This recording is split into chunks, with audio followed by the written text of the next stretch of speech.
नमस्कार दोस्तों, तूली the blogger में आप सबका फिर से स्वागत है। दोस्तों आज के इस वीडियो में मैं आप लोगों को बताऊंगी कि क्लीम मंत्र आपके बुरे सपने को भी अच्छे सपने में कन्वर्ट करता है। वो कैसे करता है मैं आप लोगों को सारी चीज़ें आज के इस वीडियो में बताऊंगी। लेकिन हमेशा की तरह आगे बढ़ने से पहले चैनल को सब्सक्राइब कीजिए, बेल बटन दबाइए। वीडियोस अच्छी लगती है तो लाइक शेयर और कमेंट करना बिल्कुल भी मत भूलिए। आगे बढ़ते हैं दोस्तों। कभी कभी हमारे सपने इतने भयंकर होते हैं कि हमें नींद नहीं आती है, बल्कि पूरी रात हम बस डरे ही रहते हैं। कभी लगता है किसी की आहट है, कभी लगता है कोई हमारे पास है, कभी लगता है कि कोई हमें देख तो नहीं रहा। इस तरह की चीज़ें अक्सर हमें फील होती है। ये कोई मतलब मजाक की बात तो है नहीं, ऐसा होता है, बहुतों के साथ होता है। इनफैक्ट मैं भी ऐसा ही फील करती थी। लेकिन यहाँ पर एक चीज़ मैं आप लोगों को बताऊंगी कि देखिए, डर के आगे ही जीत है, और इस डर के आगे जीत को ही करते हैं हम लोग क्लीम मंत्र से।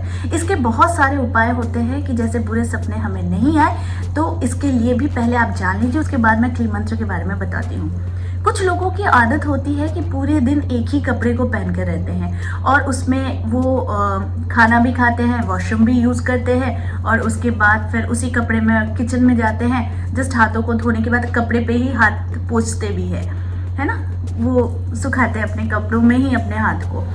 तो ऐसा अनहाइजीनिक वे भी कारण बनता है बुरे सपने का। तो अगर आप लोगों में से कोई है जो इस तरह की आदत से मजबूर है, तो प्लीज़ ऐसे कार्य नहीं कीजिएगा, क्योंकि आप खुद गौर कीजिए, ये खुद गौर कीजिएगा कि आपको भी भयंकर सपने ज़रूर आते होंगे, है ना। तो अक्सर क्या होता है कि हमारी इसी गलती की वजह से हम गौर नहीं करते हैं, और हम सिर्फ और सिर्फ बहते नदी की तरह बहते चले जाते हैं। लेकिन जिस चीज़ की कमी हो रही है उस चीज़ पर ध्यान हम देते ही नहीं हैं। तो खैर, आज के इस वीडियो में मैं आप लोगों को बताऊंगी कि क्लीम मंत्र कैसे असर करता है।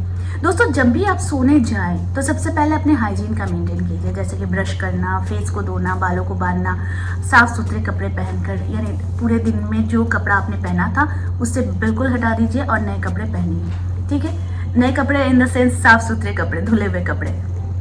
इससे नींद भी अच्छी आती है, आपका दिमाग भी शांत रहता है, और नेगेटिव चीज़ें आप नहीं सोचते हैं। दूसरी बात, हमेशा सोने जाने से पहले, मैंने आप लोगों को कहा है कि सोने जाने से पहले और सोकर उठने के बाद का 1 घंटा जो होता है ना, ये हमारे सबकॉन्शियस माइंड के लिए बहुत एक्टिव होता है। यानी सबकॉन्शियस माइंड बहुत ज़्यादा एक्टिव होता है। तो इस समय आप जितने बुरे विचार ना करें वही आपके लिए अच्छा होगा। कुछ लोगों की आदत है कि क्राइम वाले कार्यक्रम देखते हैं, भूतों का कार्यक्रम देखते हैं, है ना। तो स्पेशली मैं बहुत डरपोक हूँ, लेकिन मेरी भी ये आदत थी कि जो लोग ज़्यादा डरपोक होते हैं ना, वो लोग ज़्यादा भूतों के कार्यक्रम देखते हैं। तो मैं भी देखती थी, तो इसका असर भी मुझे हो चुका है। तो इसीलिए मुझे पता है कि ऐसे होता है। लेकिन कुछ लोग तो ऐसे भी है कि क्राइम से रिलेटेड कुछ चीज़ें देखते हैं। हाँ, क्राइम से रिलेटेड चीज़ें देखते हैं तो क्या होता है कि उन लोगों में ना परिवर्तन नहीं आता है। यानी वो देखेंगे ही और उसके बाद सोएंगे भी। कुछ लोगों की आदत ऐसी होती है कि इस तरह के कार्यक्रम बिना देखे उनको नींद नहीं आती है, और इसका असर उनके सपने पर पड़ता है, उनकी नींद पर पड़ता है। और एक बार अगर नींद खराब हो जाती है तो उसके बाद नींद आने में बहुत टाइम लगता है, यानी आपके सोने में बहुत टाइम लगता है। साथ में आप गौर करेंगे कि उसके बाद नींद अच्छी नहीं आती है, यानी आपका पूरा दिन जो होता है ना नेक्स्ट डे, वो पूरा चिड़चिड़ा से भरा। तो इसीलिए आज मैं आप लोगों को बताऊंगी कि क्लीम मंत्र के साथ साथ 2 छोटे और उपाय भी बता दूंगी, ताकि आप लोग भी अगर नींद में डरते हैं तो इस उपाय को कीजिएगा। देखिएगा, इसका चमत्कारी फल आप लोगों को ज़रूर मिलेगा। तो ज़्यादा देर नहीं करते हैं, आगे बढ़िए। सोने जाने से पहले आप क्लीम मंत्र का जाप कीजिए, यानी फिंगर काउंटिंग करके आप क्लीम मंत्र का जाप करके सो सकते हैं। यानी 11 बार, 21 बार, 51 बार, या तो फिर 108 बार।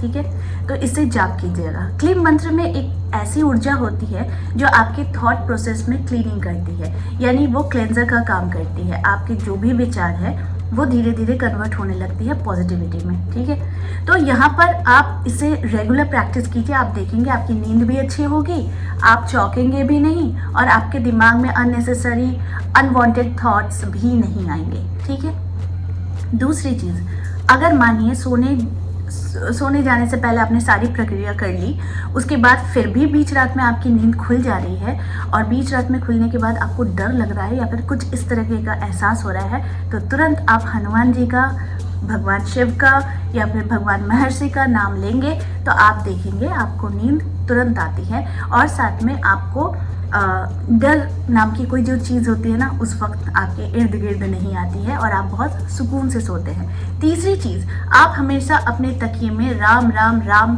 3 बार अपनी उंगलियों से लिख कर सोया करें। देखेंगे इससे भी बहुत जल्दी इसका असर होता है, और उस दिन जिस दिन से आप लिखना शुरू करेंगे उस दिन से आपकी नींद बहुत अच्छी आएगी, और इस तरह के अनवांटेड चीज़ें और डरावनी चीज़ें आपके सपने में भी नहीं आएंगी और आपको फील भी नहीं होगा। मैं माँ के लिए कहती हूँ कि जो माएँ हैं जिनके बच्चे अक्सर नींद में चौंक जाते हैं, वो लोग भी ऐसा किया करें, क्योंकि उनके तकिए पर ये राम राम राम लिखकर अगर आप बच्चे को सुलाते हैं ना, तो बच्चे की नींद बहुत अच्छी आती है। वो बीच रात में उठता नहीं है, उसे डर नहीं लगता है, और वो आराम से सुकून की नींद सोता है। तो इसीलिए ये माँओं के लिए भी स्पेशली मैं बता रही हूँ, क्योंकि बच्चों की भी बहुत समस्याएं आती हैं कि वो डरते हैं, चौंक कर उठ जाते हैं। तो इस तरह की चीज़ों के लिए भी राम राम लिख कर सोना बहुत अच्छा होता है। अब एक्सट्रीम केसेस होते हैं, यानी कि किसी को हमेशा ये फील होता है कि उनके साथ कोई है, उन्हें हमेशा रात में ही कोई परेशान करता है, या फिर उनको एक एनर्जी का फील होता है। तो ऐसे सिचुएशन में आप सिर्फ एक हनुमान चालीसा अपने सर के नीचे लेकर सो जाए, तो इससे भी काम बहुत अच्छा होता है। और बड़े बुजुर्ग से हमने सीखा भी है कि लोहे का एक छोटा सा टुकड़ा भी अगर सर के नीचे लेकर सोते हैं तो आपको इस तरह की प्रॉब्लम्स नहीं आती है। देखिए, ये सुनने में ना बड़ा अजीब सा लगता है कि इस तरह की चीज़ें, इस तरह की बातें, लेकिन ये बड़े कारगर होते हैं और इससे हम अवॉइड नहीं कर सकते हैं। इसलिए इसे जानकर रखना ज़रूरी है। आप सबको पता है, लेकिन शायद भाग दौड़ भरी ज़िंदगी में इसे अपनाना लोग भूल जाते हैं। तो अगर अब तक भूल गए थे तो इस पद्धति को अपनाइए और सुकून की नींद सोइए। ठीक है, तो आज के लिए बस इतना ही। फिर मिलेंगे एक नए टॉपिक के साथ। तब तक के लिए आप सबको मेरा प्यार भरा नमस्कार।